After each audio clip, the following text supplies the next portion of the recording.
Welcome back to budgettravelerchris.com, and we're at the RV in Souk, and we're gonna work on the front brakes today. We're gonna take these bad boys off. The front wheels here have already been off, so we won't have too much trouble with them. We've just jacked them up. We've secured the jack stands underneath on some plywood, so we wouldn't have to support on the ground. And then we've got to set this here in reverse. So I'll set that guy in reverse because these are right hand thread. Unlike the rear that are on this side. On the driver's side, the rear were left hand thread. So yeah, got to be careful which way you're going because you don't want to strip a bolt or something like that. Hold it on good. Anyhow, I think you get the idea here. So we're going to whip these wheels off here. And then we're gonna have the rotors machined and put some new brake pads on there. So stay tuned while we do that today. We'll be working underneath here. And as you can see, we've just had a lot of rain. We've just had a major storm with hundreds of millimeters of rain. So there is rain and flooding everywhere in BC right now. Alrighty, well, we've got this wheel off here now, and this is what it looks like before we undo everything. And we've got some wildlife living in here, a few spiders, and this is the caliper here. So we're going to take the caliper off here, and then we're going to take this rotor here off. This is a surface here that needs to be machined, and you can see here, the reason why it needs to be machined is because it's got to be a flat surface. And you can probably notice here that there's like 1, 2, 3, 4 grooves in this rotor here.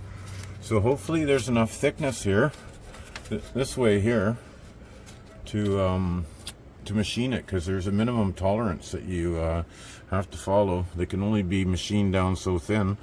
So we're going to take it to Mitch to machine it today. So we better get to work, get that baby off of there. There's a bit of work ahead of us here. So stay tuned while we do that. Okay, well, we've got the wheels turned to the right now, and we're going to blow this off here.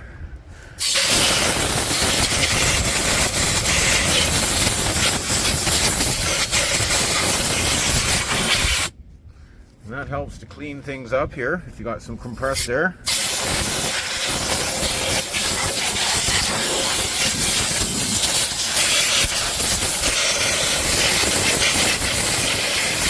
And as you can see, I've already been in here and I've wire brushed a little bit of WD-40 put on there to sit on there for a while. So that makes our job easier for taking this baby apart here today. See that sliding out?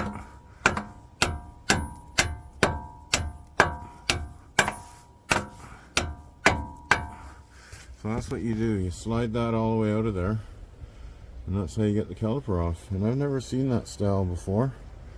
Most of them have 2 bolts, and some of them have pins that go right in here, and another pin that goes in at the top up here. That's the most common style here that I see. But anyhow, we're figuring it out. It's a little bit different, but this is how you get these off. You knock that pin out of there. I'll get back to it. Need 2 hands to do it. That little hole there where the bolt was. That's where the bolt was holding it, right there. And then you just tap this off here with a hammer, like this. And then when that falls down, the bolt here and the shim here that was holding this here, right here, and that was holding that together. So now this is all loose now. This can be moved around, as you can see. It's all loose here now. So what we got to do now is pry it out of here.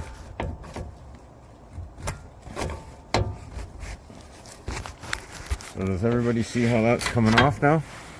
It's just prying up. You just got to pry this off. Oh, there it is.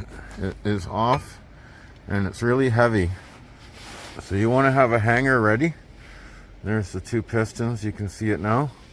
You want to have a hanger ready, and I have a hanger ready, but I need 2 hands here, so I'm going to just put this down. Alrighty, well that's what it looks like here now with the caliper taken off. It freely spins, and there's the caliper. I just set it up there so it's up and out of the way. Usually you need a little tie wire to kind of hold it up and out of your way, and I just put it up here so it should be safe up in there. But what you don't want to do is kink that hose or break the hose there that goes to the caliper. Okay, so now we got to take this bad boy here off. And that's our next mission. So we got to take this dust cover off here. And then there's a big nut in there and some bearings, and we got to pull this off. And that's the next mission now. Is pull this big rotor hub assembly off here. Alright, now that we got the caliper there safely off, now we can get a set of channel locks here. And the channel locks can grab onto the dust cover here and pull this off, and that'll expose your bearing inside here. And you just take the cotter pin out and that retainer, and then that nut comes off pretty easy. They're never on too tight because you never want it tight. You just want the perfect amount of tension on the bearings so you don't wear them out. So that's what we'll do next. We'll take that off of there to get that out. Alrighty, so after you take the dust cover off, you can take this pin here out. Just straighten that cotter pin out, take that out. I usually just put them right in the cup here. And then you take this retainer out. And it's really held in by a lot of grease. It's about the only thing that holds it. So I have to reach in there and pull it out with little pry bar. There we go. And put that in there too. I always keep all the little goodies in the dust cap here. And then this here is just hand tight. See how I didn't even need a wrench or a socket to undo it. It's always just hand tight. You never want this too tight. That's the number one way to kill bearings, is to over tighten them. So you never want to over tighten bearings. There's a proper procedure for tightening them. You tighten them all the way, and then you back them off, and then you torque them up to a certain amount once you've made sure the seal's gone over the rear hub behind it.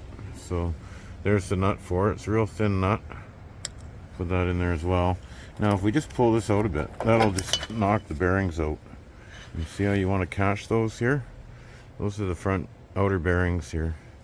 And I always just put them in the dust cap too. It keeps them under control, keeps them clean. You don't want any dirt on them. So now you can see that this rotor assembly is just hanging there, and we can just pull this off now.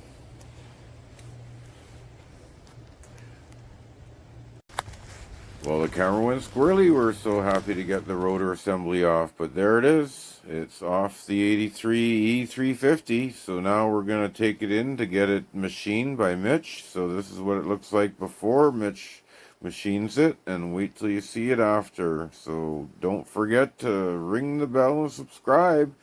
Just stay tuned for more new and exciting videos from BudgetTravelerChris.com.